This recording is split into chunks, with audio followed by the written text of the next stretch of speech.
Olá a todos, está começando agora o programa Na Fronteira do Conhecimento, com pautas sobre ciência. Aquela ciência que nos cerca a todo momento e em todo lado e que você não dá por ela.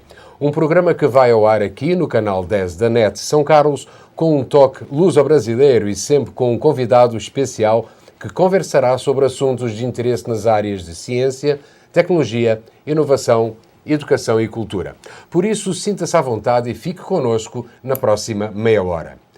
Uma parceria firmada entre 3 grupos de pesquisa nacionais e uma universidade norte-americana resultou na criação do denominado Centro de Caracterização de Espécies Minerais, uma infraestrutura que está alocada no Instituto de Física de São Carlos da Universidade de São Paulo.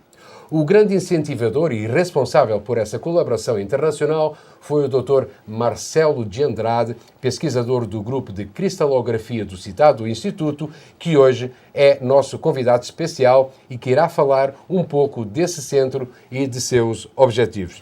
Meu caro Marcelo, muito obrigado, bem-vindo aqui aos nossos estúdios. Obrigado pela tua presença e vamos saber então o que é esse centro e quais são os principais objetivos dele? Antes de mais nada, obrigado pelo convite. Eu gostaria de compartilhar um pouquinho da experiência que a gente vai ter nesse período de trabalho no Centro de Caracterização de Novas Espécies Minerais. Legal. O nosso grande desafio é caracterizar não só minerais brasileiros, mas minerais ao redor do mundo. Tá? Nós temos várias parcerias, principalmente com os Estados Unidos, a Universidade do Arizona, e também temos com universidades francesas, com a Academia Russa de Ciência. Nossa, então é um grande desafio. É um grande desafio, hein? E como é que começou isso tudo, Marcelo? Conta um pouquinho a história de como é que começou esse projeto, que eu acho que é um projeto grandioso, não é? O projeto ele começou durante o período de doutorado no Instituto de Geociências de São Paulo, onde eu comecei a trabalhar com caracterização de minerais e percebi que havia poucas pessoas trabalhando na área. Isso foi em que ano?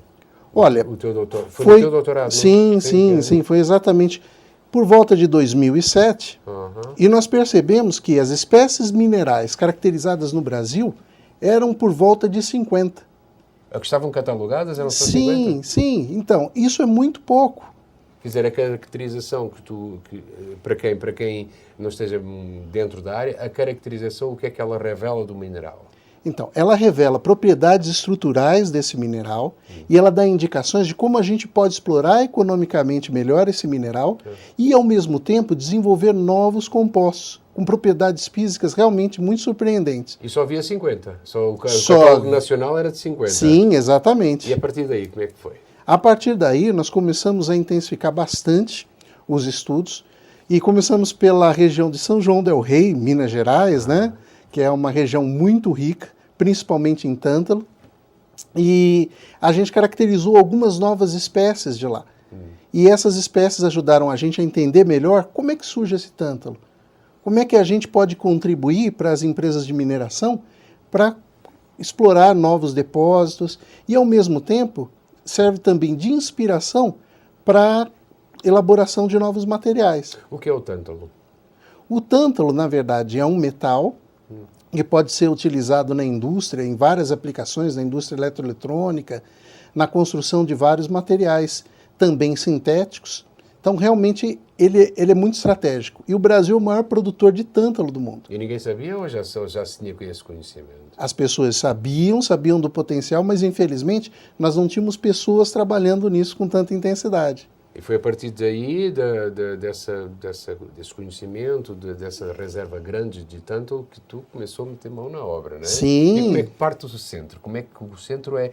Como é que tu inicia esse projeto do centro? Então, o centro, como pode ser visto aqui nessa transparência que eu trouxe, ele trabalha com diferentes técnicas.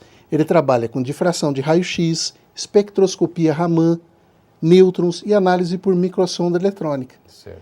Aqui eu tenho uma outra imagem mostrando de como a gente faz análise por difração de pó. Como é que a gente pode explorar isso um pouco mais. E uma informação bastante interessante, O Plano Nacional de Mineração, né, que foi aprovado pelo governo federal, prevê investimentos de 90 bilhões de dólares. E, inclusive, a exploração de elementos terras raras. Eu até trouxe uma aplicação, como pode ser visto aqui. Olha lá, como é que a gente explora o uso das terras raras num carro, por exemplo, quando você vai construir um motor elétrico. E aqui eu também mostro quais são os elementos terras raras, né, com destaque especial para o cério, né, que aqui pode ser visto, né, no nosso carro, que ele pode ser utilizado, por exemplo, quando a gente vai construir baterias híbridas. Entendi. Também temos aplicações, né, no caso de estudo de areias industriais, novas espécies minerais. Então, tem bastante aplicação. Quem é que está envolvido nesse centro, Marcelo? Eu trouxe também aqui, para mostrar para vocês. Então, nós temos alguns pesquisadores. Então, o Centro de Caracterização de Espécies Minerais tem o professor Alejandro Ayala, né, da Universidade Federal do Ceará, o Dr. Daniel Atencio, do Instituto de Geociências de São Paulo, Dr. Javier Helena, e eu sou o responsável por essa pesquisa, né? O financiamento da gente é da FAPESP. Entendi. E em termos internacionais, eu sei que vocês têm começaram a ter uma colaboração e uma interação muito importante, aliás, a partir do teu próprio doutorado, que foi feito lá nos Estados Unidos. Como é que aconteceu essa aproximação? Na verdade, nos Estados Unidos, surgiu a ideia da colaboração porque nós temos um grande centro na Universidade do Arizona, de caracterização de minerais. E eles também têm um trabalho muito intenso em espectroscopia Raman. A ideia de trabalhar lá durante um período de aproximadamente 2 anos foi para poder adquirir mais experiência com essas técnicas e, ao mesmo tempo, aplicá-las no Brasil. Então, essa parceria nasceu daí. Aqui eu tenho também algumas informações a respeito dos pesquisadores da Universidade do Arizona, Dr. Robert Downs e o Dr. Exyong Yang, né? Uma coisa muito curiosa, que chama bastante atenção, é o projeto Curiosity, da NASA. Esses pesquisadores, eles colaboram com esse projeto. E qual é o desafio desse projeto? Verificar se tem água, por exemplo, em Marte. Certo. E um resultado fantástico, eu vou mostrar para vocês aqui também, é essa análise que foi feita, onde eles encontraram filosilicatos. Os filosilicatos, na verdade, estão associados à ocorrência de água. Então, em Marte. Em Marte. Então, esse é um trabalho que chama muito atenção e o nosso trabalho de caracterização pode auxiliar na construção de uma base de dados que vai servir de base para a gente comparar com os minerais que são encontrados em Marte. Olha só. E tu há pouco, Marcelo, falou de espectroscopia Raman. Me explica um pouquinho, para quem não está por dentro, o que é a espectroscopia Raman. A espectroscopia Raman é uma das técnicas mais avançadas que a gente tem de análise hoje. Como é que ela funciona? Você utiliza um laser, esse laser vai incidir na sua amostra e você vai coletar um espectro. Mas não é qualquer espectro, é um espectro característico dessa amostra. Esse espectro ele vai servir como se fosse uma identidade. Por exemplo, nos aeroportos, muitas vezes você tem que investigar o que está sendo trazido para o nosso país. Certo. E você pode utilizar a espectroscopia Raman sem destruir as amostras que estão vindo, né, por exemplo, do exterior, e sem tocá-las. Então, é assim, por exemplo, que a Polícia Federal pode detectar drogas, mas sem precisar tocar nelas. E no caso dos minerais ou pedras preciosas, muitas vezes você não pode destruir a amostra. E é aí que a técnica realmente faz a diferença, porque sem nenhuma preparação prévia, nós coletamos esse espectro, identificamos a amostra, sem destruir absolutamente nada. E como é que está o ponto da situação nesse momento em termos do centro? O centro foi inaugurado em 2014, não é? Exatamente. Em 2014. Quais foram os primeiros passos que vocês deram? Os nossos primeiros passos foram justamente utilizando difração de raio-x. Tanto difração de raio-x por pó e difração de raio-x por monocristal, né? Essas técnicas de raio-x também permitem a identificação do material, mas nós precisamos destruir parte do material. Ou seja, a gente precisa quebrar um pedacinho, colocar no nosso difratômetro e realmente identificar o material. O que a gente imagina? Bom, nós conseguimos identificar novas espécies minerais com essa técnica de raio-x, mas a gente precisa da complementação com a espectroscopia Raman, que é a segunda parte desse projeto, né? Nós já tivemos o projeto aprovado de requisição do espectrômetro Raman pela FAPESP, né? E estamos esperando, na verdade, os trâmites, né, que envolvem a Pró-Reitoria de Pesquisa da Universidade de São Paulo e a própria FAPESP, para fazer a importação do equipamento e poder fazer esse trabalho de espectroscopia Raman aqui em São Carlos. Com abrangência nacional. Exatamente. Eu sei que o centro ele é inédito, não é? Ele é único em termos nacionais ou não? Sim, porque nunca houve um centro especializado em caracterização de novas espécies minerais. Nós temos laboratórios de pesquisa extremamente interessantes que trabalham com outros tipos de técnica de caracterização, mas de novas espécies, esse realmente é um trabalho pioneiro. Vocês têm descoberto muitos materiais para além daqueles que já são conhecidos ou ainda não? Sim, nós temos descoberto, na verdade, novas espécies minerais realmente muito interessantes. Uma das últimas que a gente encontrou é um niobato, que é muito importante para a indústria do nióbio, né? Aqui de São Paulo, na região de Cajati, e ele foi descrito há pouquíssimo tempo, foi aprovado, e nós estamos trabalhando na publicação dele. O nome dele é Melcherita, né? Em homenagem ao professor Melcher, da Escola Politécnica, né? Do Departamento de Minas. Realmente é um trabalho fascinante. E qual é a utilidade desse mineral, em termos, digamos, de parte econômica, digamos assim? Quando você sabe exatamente como se forma o nióbio na estrutura do mineral, você tem mais indicações de como você vai extrair esse nióbio desse mineral. Você também conhece a respeito do depósito. Ou seja, quanto eu tenho de nióbio ali? Realmente vale explorar esse depósito ou não?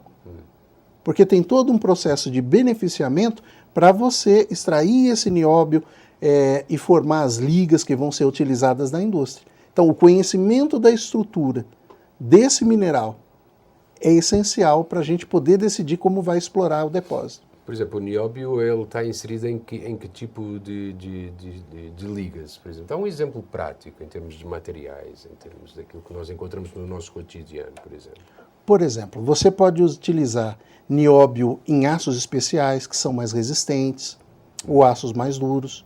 Né? Então, é essa a ideia que a gente vai fazendo. Assim como o tântalo também. Então, entender como esses metais acontecem na natureza é essencial para a gente poder explorar a aplicação. Então, vamos supor, eu quero construir um dispositivo na indústria eletroeletrônica. Então, eu tenho que saber exatamente como esse nióbio se comporta. E se eu souber a estrutura, eu posso mimetizar, ou seja, eu posso imitar essa estrutura num composto sintético que tem as mesmas propriedades. Entendi. Quer dizer, que isso, em termos econômicos para o Brasil é bastante importante. Sim, exatamente. É por isso que o Plano Nacional de Mineração prevê tantos investimentos, apesar da crise, né? Estamos num momento difícil, né? Não vai haver algum obstáculo para a importação, por exemplo, do espectrômetro Raman por causa desta crise económica? Qual é a tua expectativa? A minha expectativa é a seguinte, é lógico, a importação ela vai, na verdade, demandar um pouco mais de investimento financeiro, mas, ao mesmo tempo, os resultados que esse equipamento vai proporcionar para o centro de caracterização vão fazer toda a diferença. Entendi. Inclusive do ponto de vista econômico, né? Quando você descobre novos depósitos para poder explorar, você pode revitalizar toda a região, né? Nós estamos quase terminando este primeiro bloco dessa nossa conversa sobre o centro. Só para fechar este bloco, a interação internacional, ela avançou, ela melhorou, quer dizer, avançou desde que o centro foi inaugurado? Sim, ela avançou bastante. A gente pode falar da colaboração com a Universidade do Arizona, mas a gente também ampliou algumas outras colaborações, principalmente com a Inglaterra, né? Onde a gente também está estudando minerais da região de Cajati, que foi pouquíssimo explorada, né, onde a gente tem nióbio e outros metais extremamente interessantes, e também porque a gente está interessado em estudar terras raras, que são elementos estratégicos para o nosso desenvolvimento e que não podem ser tão importados da China por causa de algumas restrições. Muito bem, mas nós já vamos falar, com certeza que vamos falar sobre essa questão que tu falou sobre a Inglaterra, me despertou o interesse. A pauta do primeiro bloco do programa Na Fronteira do Conhecimento de hoje está completa. Voltaremos com o Dr. Marcelo de Andrade após um breve intervalo com o segundo e último bloco do programa, onde continuaremos a discutir o Centro de Caracterização de Espécies Minerais alocado no Instituto de Física de São Carlos. Não perca, já a seguir.